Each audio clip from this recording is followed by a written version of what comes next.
বংশীপুর গ্রামে শ্রীধাম নামে এক বণিকের ছেলে তার বউ সুধার সঙ্গে বাস করত। তা হ্যাঁ গো, তুমি কেমন বণিকের ছেলে? বলি, তোমার ব্যবসা বুদ্ধি বলে কি কিছুই নেই?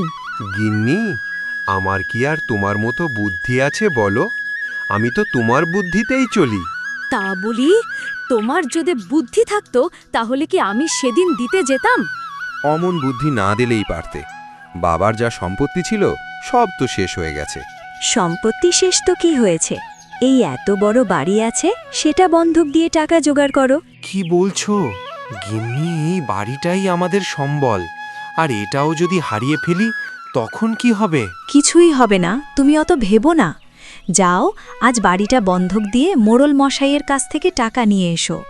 আচ্ছা, ঠিক আছে গিন্নি, তুমি যা বলবে তাই হবে।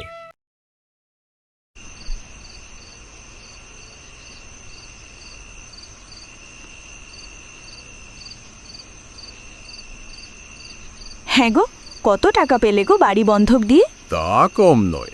টাকাগুলো কোথায় রেখেছো তুমি? টাকাগুলো রাখতে পারলাম কই? আসার সময় রাস্তায় সব পাওনাদারেরা ছেকে ধরল, আর তাদের দিতে দিতে আর টাকা তো নেই বিন্নি আমার কাছে। হ্যাঁ, এ কি আহাম্মকি কাণ্ড ঘটালে তুমি? টাকাগুলো সব শেষ করে আসলে, এখন আমাদের কি হবে? এবার যে না খেতে পেয়ে মরতে হবে। কেন? আরো চাই, আরো লাগবে। তোমার এই সব কারণেই তো আজ আমি হাতে পাতে সবকিছুই হারিয়ে ফেলেছি। এখন এত ঋণের বোঝা আমি শোধ করব কি করে? হ্যাঁ, এখন তো সবই আমার দোষ। এই শোনো, কাল চলো, তোমার গ্রামের যে বাড়িটি আছে সেখানে আমরা চলে যাই। যদি সেখানে গিয়ে ভাগ্য ফেরে, তাহলে আবার এই বাড়িতে চলে আসব। হ্যাঁ গিন্নি, এই কথাটা তুমি ঠিক বলেছ। কালই চলো আমরা রওনা হই গ্রামের বাড়িতে। এমনিতেও এইখানে থাকলে পাওনাদারেরা আমাকে মেরে শেষ করে দেবে। পরের দিন সকাল হতেই শ্রীধাম আর ভাগ্যবতী জিনিসপত্র গুছিয়ে তাদের পুরনো গ্রামের বাড়িতে চলে যায়। এ কি? এটা তো একটা কুঁড়ে ঘর, মুরগির খাঁচার মতো ছোট ছোট ঘর। এখানে আমি থাকবো কি করে? এখানে কি কোনো মানুষ থাকতে পারে নাকি? সে যাই হোক, ঘর তো একটা হলো। বউ, এখন আমরা কি খেয়ে থাকবো? সে আমি কি জানি? তুমি আমার দায়িত্ব নিয়েছো, তুমি জানো আমাকে কি খাইয়ে তুমি রাখবে। অমন বলো না বউ, সংসারটা কি আমার একার বলো? হ্যাঁ, তাই তো। তোমার দৌড় কত দূর আমার জানা আছে। এই শোনো, আমরা আসার সময় যে জঙ্গলটা পেরিয়ে আসলাম, সেই জঙ্গল থেকে তুমি কাঠ কেটে যাও, বাজারে বিক্রি করে আসো, আর তার থেকে তো টাকা পাবে, সেটা দিয়ে চাল ডাল কিনে নিয়ে আসো। সত্যি বউ, তোমার মাথায় যা বুদ্ধি! ঠিক আছে বউ, তুমি যেমন বলবে আমি তেমনটাই করব। এরপর শ্রীধাম তার বউয়ের কথা মতো জঙ্গলে কাঠ কাটার জন্যে যায়। সেই জঙ্গলের অনেক গভীরে চলে যায়, তবুও সে কোনো ভালো গাছ দেখতে পায় না। হে ভগবান, জঙ্গলের এত গভীরে চলে আসলাম, তবুও ভালো কোনো গাছের দেখা পেলাম না। যাই, আরও একটু ভেতরে যেয়ে দেখি। বাহ, এই গাছটা তো খুব বড়। এইটা যদি আমি কাটি তাহলে অনেক লাভ পাবো। যাই, এই সুন্দর গাছটা কেটে বাজারে তাড়াতাড়ি বিক্রি করে বাড়ি ফিরে যাই।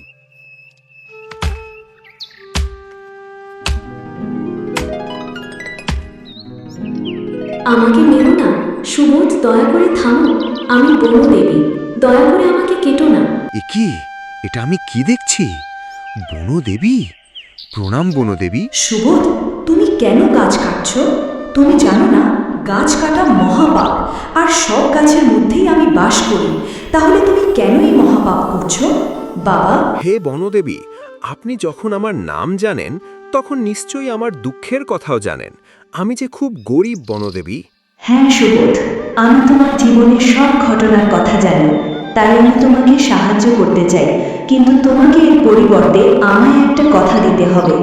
আজকের পর থেকে তুমি কোনোদিনও কোনো গাছের ক্ষতি করবে না। এই কথাটা যদি রাখতে পারো, তবেই আমি তোমাকে সাহায্য করব। আচ্ছা, ঠিক আছে বনদেবী, আপনি যা বলবেন আমি তাই করব। শুধু দয়া করে আমাকে সাহায্য করুন দেবী। তথাস্তু বৎস, আই কামধেনু গাভী, আই।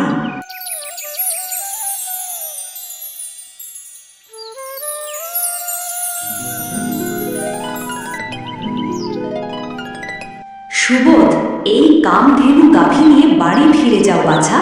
এই গরুতেই তোমার ভাগ্য বদল করবে। ক্ষমা করবেন দেবী, কিন্তু এই একটা গরু আমার কি ভাগ্য বদলাতে পারবে?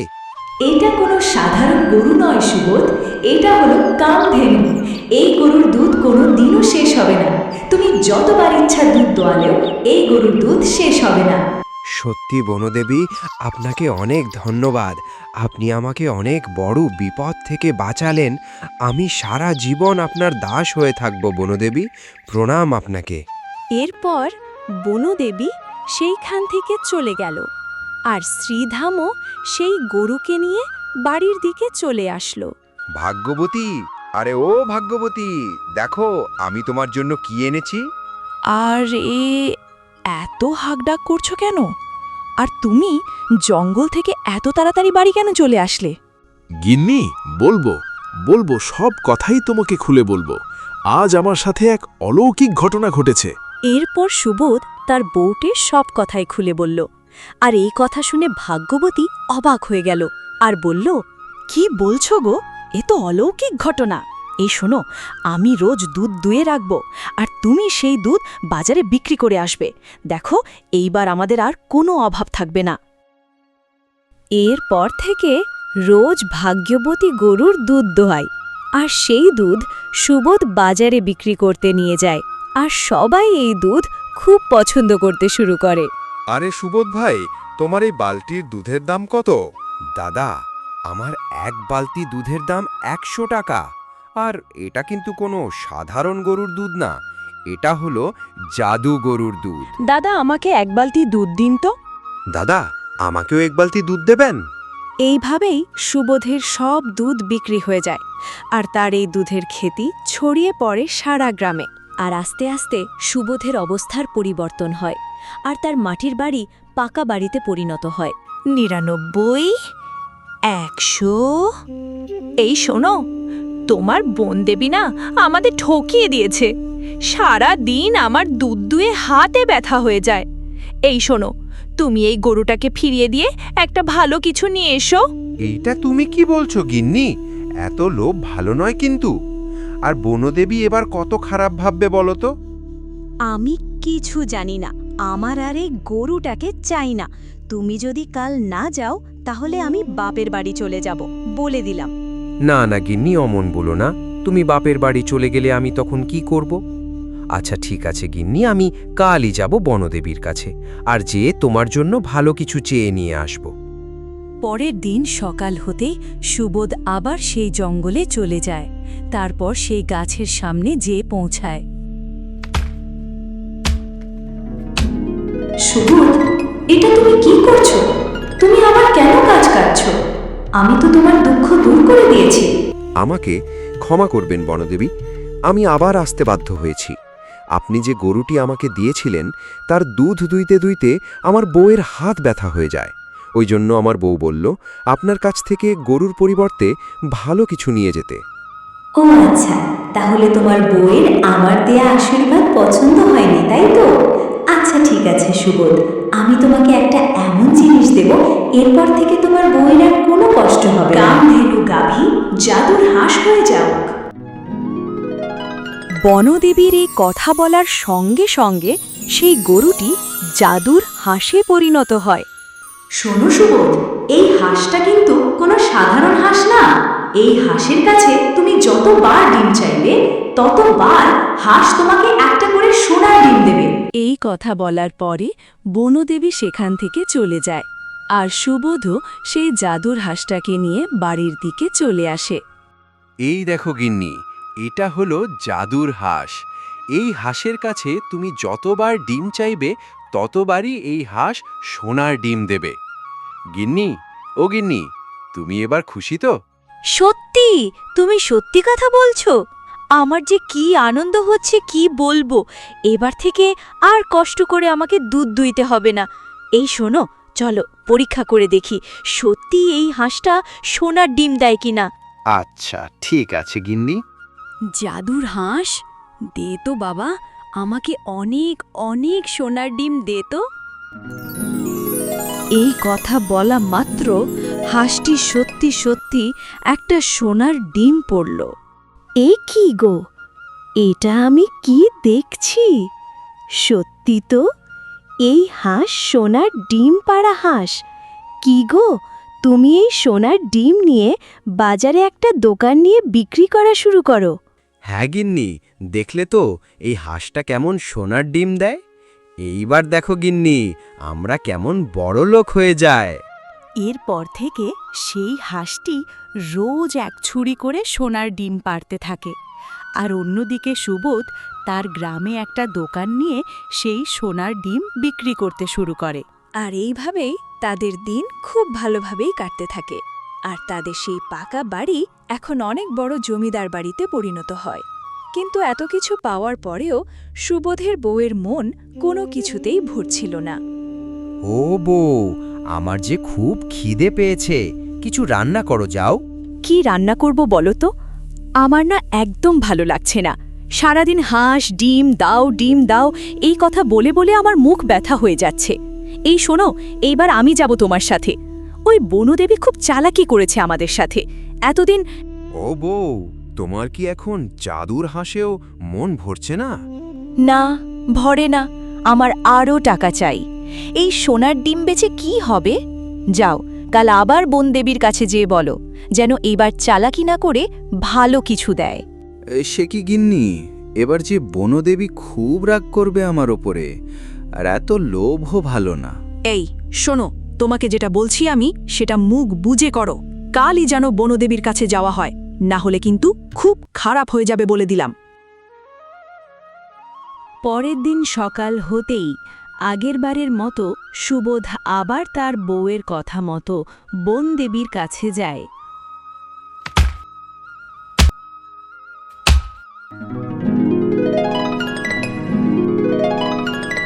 এ কি সুবোধ, তোমার বউয়ের আবার কি চাই? আবার কেন এসেছো তুমি? কি চাই তোমার আবার? আমাকে ক্ষমা করে দিন বনদেবী, আমার কিছুই লাগবে না, কিন্তু আমার বউয়ের আপনার দেওয়া হাঁস পছন্দ হয়নি। আপনি দয়া করে আপনার এই হাঁস ফিরিয়ে ভালো কিছু দিন দয়া করে। আমি যাই কিছু দেই, কোনো কিছুই তো তোমার বউয়ের পছন্দ হয় না। শোনো সুবোধ, আমি এইবার তোমাকে একটা জাদুর থালা দেব। এই থালার কাছে তুমি যা যা খেতে চাইবে সেই সব কিছুই এই থালা তোমাকে দেবে। জাদুর হাঁস, যা তো বাবা, জাদুর থালা হয়ে যাও। বনপরীর এই কথা বলার সঙ্গে সঙ্গে জাদুর হাঁস জাদুর প্লেটে পরিণত হয়, আর তখন সুবোধ সেই জাদুর প্লেট নিয়ে খুশি মনে বাড়ির দিকে চলে আসে। তোমার মাথায় কি কোনো বুদ্ধি নেই বলো তো? একটা ভালো কিছু না নিয়ে বনদেবী যা দিল সেটাই নিয়ে চলে আসলে। ও ভাগ্যবতী, আর লোভ করো না। আর এই থালা তো আর সাধারণ না, এতে যা খেতে চাইবো তাই খেতে পাবো। আর কি চাই বলো? শুধু খেলেই হয়ে যাবে? টাকা পয়সা লাগবে না? আহমক কথাকার। এই চলো, আমি এখনই বনদেবীর কাছে যাব। চলো আমার সাথে, আমি যে ভালো কিছু নিয়ে তাই ছাড়ব। এরপর সুবোধ আর তার বউ আবার বনদেবীর কাছে যায়, আর সেখানে যে সুবোধের বউ বলে, বনদেবী, আরে ও বনদেবী, আমাদের ঠকিয়ে কোথায় লুকিয়ে আছেন? ও, এবার তুমি এসেছো, বলো কি লাগবে তোমার? এই শুনুন বনদেবী, আপনার এই জাদুর থালা আমার লাগবে না। এই নিন আপনার থালা, আপনি নিন। এটা তুমি কি করলে ভাগ্যবতী? তোমার এত অহংকার, তুমি আমার দেওয়া আশীর্বাদের থালা এইভাবে ছুঁড়ে মারলে?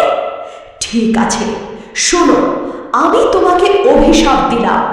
আজ পর্যন্ত যা কিছু পেয়েছো সব কিছুই তুমি হারাবে। তোমার রাজপ্রাসাদের মতো বাড়ি কুড়ে ঘরে পরিণত হবে, আর বেঁচে থাকার জন্য লোকের দ্বারে দ্বারে ঘুরতে হবে তোমাদের। না না বনদেবী, দয়া করে আমাকে ক্ষমা করে দিন। আমি আর কোনো দিনও লোভ আর অহংকার করব না। দয়া করুন দেবী। এইসব কথা তোমার আগে ভাবা উচিত ছিল ভাগ্যবতী। এখন আর কোনো কিছু বলেই লাভ হবে না। আমি চললাম, নাও এবার নিজের পাপের ফল ভোগ করো। এই কথা বলে বনদেবী সেখান থেকে চলে যায়। আর অন্যদিকে সুবোধের জমিদার বাড়ি বনদেবীর অভিশাপে ভাঙা কুঁড়ে ঘরে পরিণত হয়। দেখলে তো গিন্নি, তোমার এই অতি লোভ আর অহংকারের জন্য আজ আমাদের সব কিছু শেষ হয়ে গেল। তোমাকে বারবার বারণ করেছিলাম এত লোভ না করতে। আমাকে ক্ষমা করে দাও দয়া করে, আমি আর কোনো দিনও লোভ করব না। আমি এবার থেকে নিজে পরিশ্রম করব, আমি ভালো হয়ে যাব।